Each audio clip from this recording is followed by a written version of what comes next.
Hi, welcome to part 9 of the Corvette build. The last time, or rather in the last episode, I mentioned that I was going to be getting some paint on the hull. That hasn't happened, but for a reason, so I'll explain that in a minute. What I thought first off was I'd been digging out some reference stuff that I had, but I kind of mislaid it, and it was in a storage box, and I've gradually relocated it. So I thought I'd show you these first. This is a book by John Lambert and Les Brown on Flower Class Corvettes. In particular, as well as having an awful lot of detailing about individual ships, and there's color charts and things like that, there's also quite a lot of coverage of individual models. It gives you some ideas for weathering. There's different scales in here as well. It's a really good book. It covers all the available kits at the time. I think the latest Revell, I think it's 1/44 scale, wasn't out at the time of this, but it has got the reissue of the Matchbox one there. There's a lot of really useful photos and line drawings and various other bits and pieces in here, and it's definitely well worth having in order to give an idea of what the differences were between some of the ships. And it goes into a little bit of detail. There's not a huge amount of text in it, to be honest. It's mostly illustrations. Anyone's interested, that's the ISBN number there. You can pause that and have a look at it, and it's definitely worth investing in. Another thing that I did mention, I think possibly in the last video, was about creating a seascape for it, and I mentioned the article I had from Chris Flodberg, who seems to be an expert at this kind of thing. Now I came across the magazine I was thinking about, which is the April 2016 Fine Scale Modeler, which has got this thing in about how he makes the seascape using insulation foam, and then it's painted, and there's bits of cotton wool used for the spray and things like that. It's really interesting, easy to follow, and I'm definitely going to have a crack at this for the Corvette. And then while I was looking for that one, I found this one, which has the same cover, or the same picture on the cover. And this is I don't even remember picking this up, to be honest. This came out in 2019, and it's got a reprint of that article about the Seascape in it, but it's also got a lot of other articles about various ship kits and different boats and how to paint them. And there is actually an article, which I'd completely forgotten about, of this award-winning Corvette, which was made by Kevin Wenker. It's the HMCS Fennel. So it's slightly different from the one I'm modeling, but a lot of the details are the same. And he uses the Great Little Ships detail set as well. So there's hints and tips in here. There's a couple of tips that I've picked up that I wasn't aware of. And, so if you're, looking for some inspiration and also some ideas, then that's well worth getting. Particularly since it's got the Flodberg Seascape article in it as well. So that was in 2019. I'm sure you can probably pick one of these up on eBay still. They may even have them as back issues from Fine Scale Modeler. So, but definitely worth a look. So, where am I up to with the hull? Well, still no paint on it. However, the reason for that is I've been doing a bit of research on the colours I'm going to use, and there's a couple of colours I don't have anyway, so I'm going to have to look at picking those up. And also there's still as I looked more into the instructions, there's quite a lot of detail I can still add to this without putting any of the structure on, in order to be able to prime it and paint it. On the back here, you'll see that I've put all these individual struts in. Now these are the ones that are supplied with the kit, with the Revell kit, and they're just kind of like stays that go between the deck and the sides of the hull. I did have to trim some of them down because a couple of them don't fit, especially as you get more to this end. They seem to be too long, so you do have to trim them down very slightly, only a couple of mil. And then as they come round to here, there was one missing, which was this one here. So I mean, it's probably, I might have thrown it out in the bag that the parts came in, I don't know, but it wasn't there, so I've had to make that out of a piece of evergreen strip. I've also added these cast white metal bollards here, and as I go through the instructions, I'm still finding parts that I wasn't aware that need to be added. For instance, these parts here fit at the rear of the deck, and they're in two parts. There's like a very thin section with some tread plates on the end, and then into that fits a piece of planking. Let me just lift those up so you can actually see those there. So there's planking, and that sits on top of this other part, and they actually glue to the deck here and cover up some other detail which isn't needed for the one I'm building. So you have to keep going backwards and forwards through the instructions and checking for detail.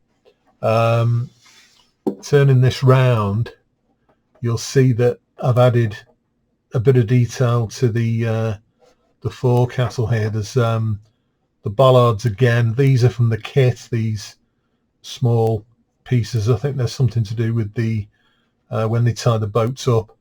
There's also these parts here, which are part etched and part cast metal, and they've been added. And the other thing I've done, I think I showed you the gap that had appeared in the side where the deck didn't quite meet the edge of the styrene hull. I filled that all the way around and then sanded it back, so that's nice and smooth now and it blends in.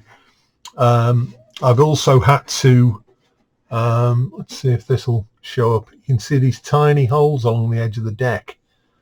I've had to drill all these holes out because this is where a lot of the stanchions go in for the rails, and there's more along there, you see, right the way along, and there's some in the end for there's like a little mast on the prow of the ship, and I've had to drill all of those out, and there's holes in the deck here and dotted about, because there's kit parts and cast metal parts and things have to go into those. So I've had to go right across the deck and drill all these tiny little holes out. There's still a fair bit of focus there. There's still a fair bit of detail I can add to this prior to the paint going on. So by the time I get the colours sorted out, I can have a bit of detail on this, paint the whole thing, and then hand sort of pick out the details, and then on with the rest of the construction. One thing I neglected to do, and I wasn't really aware of this until I read it in the article I've just shown you in the Fine Scale Modeler.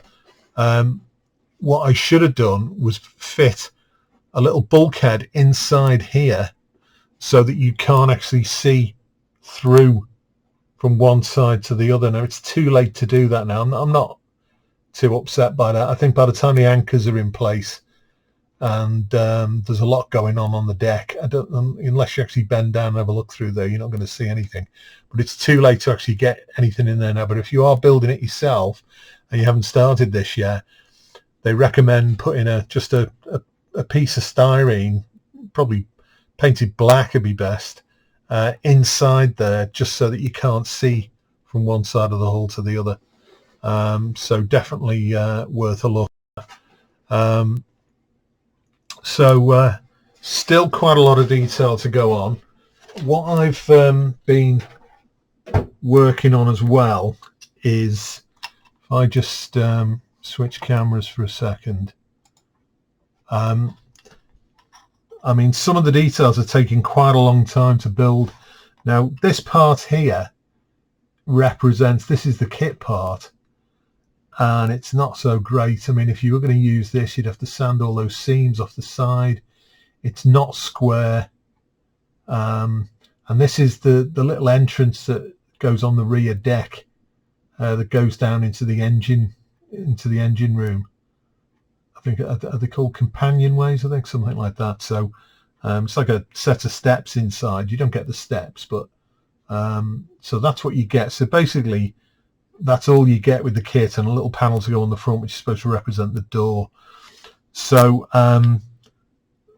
this is what replaces it from the brass kit, and it's a nightmare to put together. It's folded up, these sort of quadrant, sort of quarter circle parts are folded up from the base, and then this part here, this curved part, has to be attached separately, and then this represents a sliding hatch that sort of pulls back. That has to be attached separately again, and then the door is folded, and there's a little tiny handle on the door there. You can see that, and that's actually folded. You've got to glue that on, and there's hinges on the side of the door, which you've got to be careful that you don't end up completely losing under the solder. And you can see inside it, you know, I've had to put a couple of brace pieces in to just try and get it to keep it square. So that was a bit of a nightmare. That took me about 2.5 hours to make and solder together. And then obviously the solders ended up on the outside, and I had to sand the sides down to get the solder off. So as I'm coming across these parts, I mean, soldering is definitely the way to go, because it's so much stronger soldered. I mean, this is solid. I couldn't squash that at all. If that was glued together and you put any kind of pressure on, it'd just spring apart. So it's definitely the way to go with solder, but it does take a bit of getting used to. And you know, even parts like these are parts for the deck. These are like little platforms that sit on the deck. They've got like a textured surface on the top, and then underneath I've had to catch the corners with solder to solder the corners together. And I'm going to experiment with actually tacking these to the deck with solder, even though it's sitting on top of the styrene deck underneath. I think I'll get away with just a quick touch with the gun, with the soldering iron, I should say, and it's just enough to tack it on, because I'm conscious that, I mean, these could be glued on, but then over time, and you know, they could just decide to come away and fall off, because I would like to maybe take this to a couple of shows once it's finished. So I'm looking at maybe tacking those on. Obviously some pieces like these deck pieces here, these are going to be glued on at the back. It's not practical to solder these. They're almost flush with the deck, and then you'd have to clean any excess solder off, and it's a bit of a nightmare, to be honest. So these should be okay glued down, because there's quite a big surface area. But for some of the smaller pieces, to glue them, it can be quite difficult. I've still got to tackle the steps. I mean, I did this. This was the ladder I did when I was setting out, sort of learning how to do the soldering. And I think, you know, this come off quite well. I think once it's painted, you know, it'll look the part. But the steps are another thing entirely, because the steps have two sides, you know, the strings of the steps, and then there's the treads themselves, and each one of those has to be individually soldered in. But I don't think glue is the way to go with that either, because for strength over time, you know, that's what we're going to need to do. So it's just like another quick update, really, to indicate, you know, what kind of progress I'm making. It's fairly slow. I would say about the instructions, when you look at the instructions, I pick up a lot of detail off these, and then I have to go into this and locate where they're referring to in there. And it does help if you kind of know your terminology for ships, and I don't really. So I have to kind of keep flicking backwards and forwards. The only thing I can really compare this to is if you've ever built one of the large-scale Hella kits from France, you know, like the galleons and the big 1/8 traction Avant car, and they have instructions in French, and then they have another set of instructions in English without the pictures, and you have to keep sort of flicking backwards and forwards to try and translate what you're looking at. And this is a little, even though this is in English, it's a little bit like that. As I'm completing parts, I'm just crossing them off so I know exactly where I'm up to. But there's still quite a lot of stuff. Anything that hasn't been crossed off, I'm not entirely sure that's complete yet. So I'm double checking, and I'm going backwards and forwards.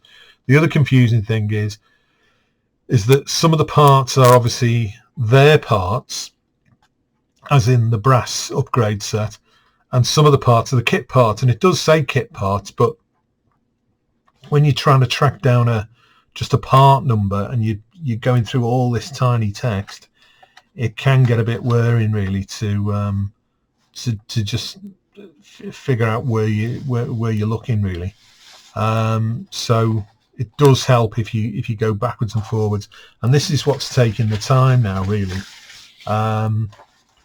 You know, for instance, this drawing here, I'm starting to highlight the bits that have gone on, and there's lots of other bits that are going to be added after the deck's been painted, but there's still stuff that needs building, you know, like these cable reels and these skylights and hatches, and these will all have to be put together ready for painting, so that once they're painted they can be added to the deck. So it's just this ongoing process, really. And I think I've actually done the easy parts, which was doing the decks. Everything else now is just this myriad of detail.